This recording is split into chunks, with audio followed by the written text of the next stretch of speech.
সম্রাট শাহজাহানের স্ত্রী মমতাজ মহল একদিন সেনা ব্যারাকে গিয়ে লক্ষ্য করলেন যে মুঘল সৈন্যরা দুর্বল এবং অপুষ্টিতে ভুগছে। সৈন্যদের স্বাস্থ্য এবং সহনশীলতার বিষয়ে উদ্বিগ্ন হয়ে তিনি প্রাসাদে ফিরে আসেন এবং রাজকীয় রাঁধুনিদের একটি বিশেষ স্বাস্থ্যকর খাবার তৈরির নির্দেশ দেন।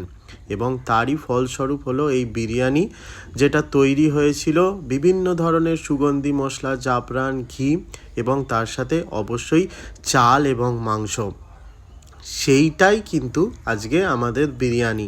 আর এই আগ্রা হটস্পট বিরিয়ানির যে প্যাকেজিংটা, তাতে এই স্টোরিটা লেখা আছে, প্লাস এই দুর্দান্ত একটা হান্ডি বিরিয়ানি বলতে পারেন বা মটকা বিরিয়ানি বলতে পারেন, যেভাবে এদের পরিবেশনা, সেটা ট্রেনে আস্তে আস্তে খেতে খেতে আহা জাস্ট ফাটাফাটি লাগছিল।